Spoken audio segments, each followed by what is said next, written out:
বঙ্গোপসাগরে শীতসৃষ্ট নিম্নচাপ রেমাল দুপুর নাগাদ ঘূর্ণিঝড়ে রূপ নিতে পারে, এই তথ্যটি জানিয়েছে আবহাওয়া অধিদপ্তর। আমরা আছি কক্সবাজার সমুদ্র সৈকতে। ইতিমধ্যেই সাগর উত্তাল রয়েছে এবং আকাশের যে সূর্যের চোখ রাঙানি তা একটু একটু কমে এসেছে, তবে এই গরমের তীব্রতা এখনও পর্যন্ত আছে।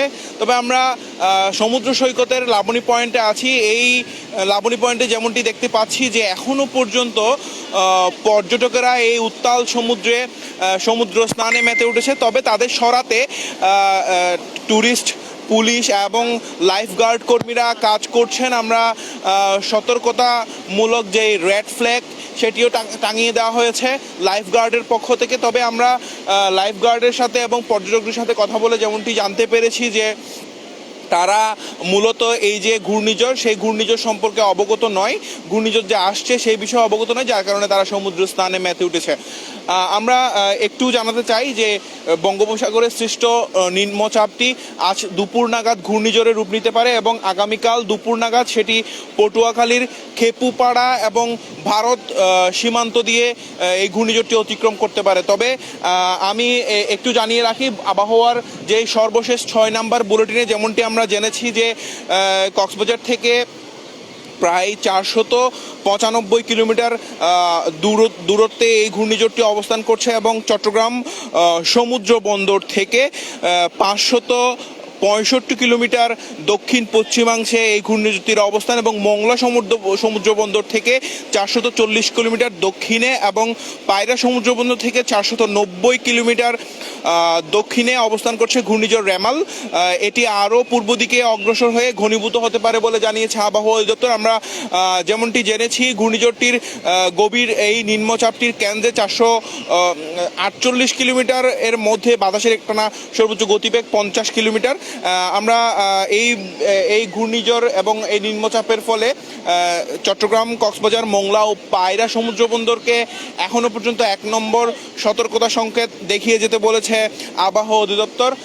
এবং আমাদেরকে হাওয়া দপ্তর যেমনটি জানিয়েছে দুপুর নাগাদ বিকেলের আগ মুহূর্তে দুপুরের পর এই নিম্নচাপটি ঘূর্ণিঝড়ের রূপ নিতে পারে। তবে ঘূর্ণিঝড়ের ফলে এই নিম্নচাপটির ফলে এখনও পর্যন্ত সমুদ্র উত্তাল রয়েছে এবং আকাশের যে সূর্যের চোখ রাঙানি তা একটু একটু কমেছে। তবে যে গরমের তীব্রতা, সেই গরমের তীব্রতা এখনও পর্যন্ত আছে।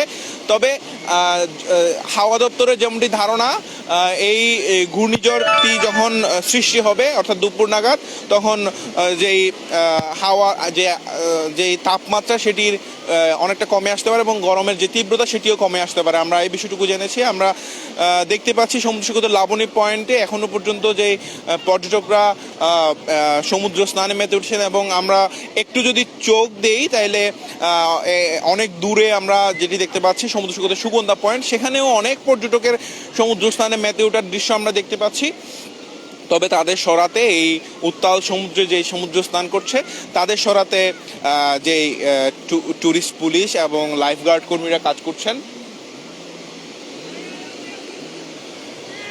দর্শক, আমি সানজিদুল আলম সজীব যুক্ত আছি কক্সবাজার সমুদ্র সৈকত থেকে এবং জানানোর চেষ্টা করছি যে এই ঘূর্ণিঝড়ের সর্বশেষ তথ্য।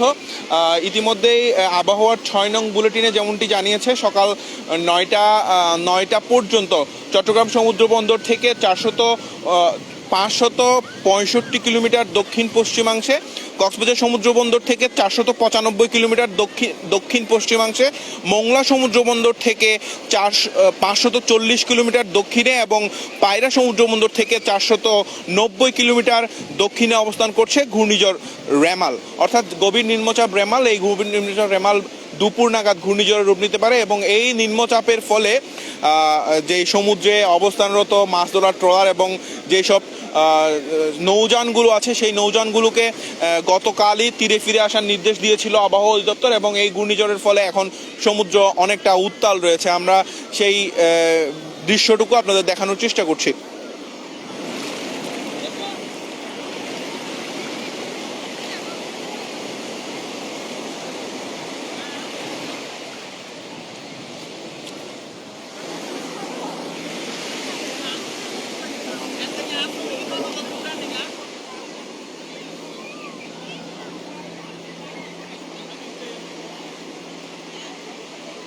দর্শক, আমরা আছি সমুদ্র সৈকতের লাবণী পয়েন্টে এবং আমরা দেখানোর চেষ্টা করছি যে ঘূর্ণিঝড়ের সর্বশেষ আপডেট জানানোর চেষ্টা করছি এবং এই যে নিম্নচাপটি সৃষ্টি হয়েছে গভীর নিম্নচাপে পরিণত হয়েছে এবং গভীর নিম্নচাপটি দুপুর নাগাদ ঘূর্ণিঝড়ে রূপ নিতে পারে এবং আগামীকাল অর্থাৎ আগামীকাল রবিবার দুপুর হতে হতে এটি বাংলাদেশের পটুয়াখালীর খেপুপাড়া এবং ভারত সীমান্ত দিয়ে এই ঘূর্ণিঝড়টি অতিক্রম করতে পারে এবং ঘনীভূত হতে পারে, এই বিষয়টুকু জেনেছি। তবে আবহাওয়া অধিদপ্তর এখনো পর্যন্ত জানায়নি যে এই ঘূর্ণিঝড়টি কক্সবাজারের আশপাশে কিংবা কক্সবাজারে আঘাত হানবে কিনা, এই বিষয়টুকু জানায়নি।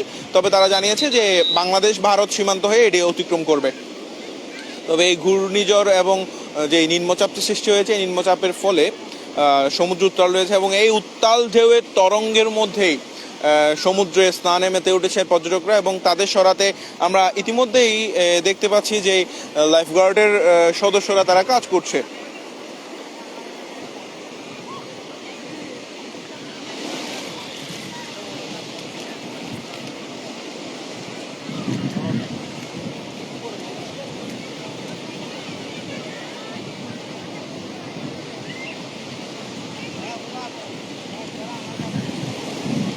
আমরা সমুদ্র সৈকতের লাবণী পয়েন্টে আছি এবং জানানোর চেষ্টা করছি সমুদ্র সৈকতের যেই ঘূর্ণিঝড়ের সর্বশেষ আপডেট এবং আমরা হাওয়া দপ্তর সূত্রে যেমনটি জানতে পেরেছি 6 নং বুলেটিনে সকাল 9টার বুলেটিন, সেই সকাল 9টার বুলেটিন আমাদেরকে হাওয়া দপ্তর যেমনটি জানিয়েছে এটি কক্সবাজার থেকে 495 কিলোমিটার দক্ষিণ পশ্চিমাংশে এর অবস্থান এবং এই ঘূর্ণিঝড়ের ফলে সমুদ্রে অবস্থানরত মাছ ধরার ট্রলার এবং যেই নৌযানগুলো আছে সেগুলোকে নিরাপদ দূরত্বে সরে যেতে বলা হয়েছে পরবর্তী নির্দেশ না দেওয়া পর্যন্ত। এবং আমরা সমুদ্র সৈকতের লাবণী পয়েন্ট থেকে আমি সানজিদুল আলম সজীব এই ঘূর্ণিঝড় এবং যেই গভীর নিম্নচাপ এর সর্বশেষ তথ্য আপনাদের জানানোর চেষ্টা করছিলাম। এতক্ষণ আমাদের সাথে থাকার জন্য ধন্যবাদ সবাইকে।